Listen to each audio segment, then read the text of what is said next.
Hi, I'm Abby Harper. I'm a junior recreational therapy major and I'm a high-risk individual. I am a high-risk individual because I have the BRCA gene, which has an increased risk of breast cancer and ovarian cancer. Over 252,000 women each year are diagnosed with breast cancer. Around 13,000 to 25,000 of these have a BRCA mutation. With a BRCA1 mutation, you have a 72% chance of developing breast cancer by the age of 80. With a BRCA2 mutation, you have a 69% chance of developing breast cancer by the age of 80. 22,000 women each year are diagnosed with ovarian cancer. 3,300 of these have a BRCA mutation. With a BRCA1 mutation, you have a 39% chance of developing ovarian cancer by the age of 70. With a BRCA2 mutation, you have an 11% chance of developing ovarian cancer by the age of 70. This article found that the greatest gains in life expectancy resulted from performing prophylactic mastectomies and prophylactic oophorectomies immediately after BRCA1 and 2 mutation testing.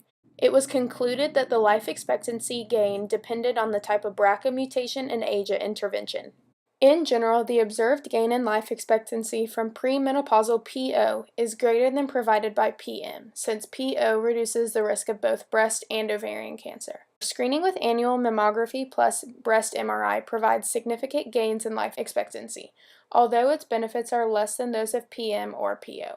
The greatest life expectancy gain is provided by PM plus PO at the time of genetic testing for BRCA1 and 2 mutations. I think choosing whether it should be, or a person should go through prophylactic surgery or not, should be on a case-by-case basis, just judging by the fact that maybe their age would be a problem, or their ability to recover or heal themselves after surgery would affect their life in a negative way. I found out about the BRCA gene when I was 15 years old. I had the testing done along with my sister. Thought it would be a good idea that we did it. And it just makes me more proactive, doing screenings, just like self-checks and everything, and being aware. This article found that women with increased risk of breast cancer due to inherited predisposition can use health protective behaviors to facilitate prevention or early detection of cancer. This article used the health belief model to identify factors that affect an individual's engagement in health protective behaviors.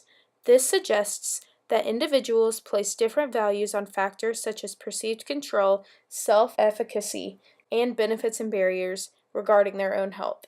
The health protective behaviors which are most economical, like increasing exercise, making dietary changes, and quitting smoking, are the ones most difficult to engage in for women predisposed to breast cancer. It makes me more aware of allowing my kids to know that this is a thing that they could possibly have, and letting them know that they need to get screened, and if I were to get like breast cancer or ovarian cancer, have like the opportunity to explain it.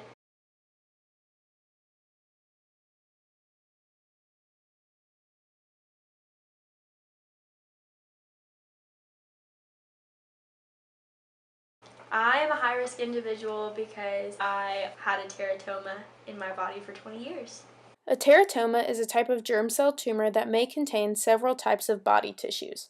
There are fewer than 20,000 cases of teratomas in the U.S. per year.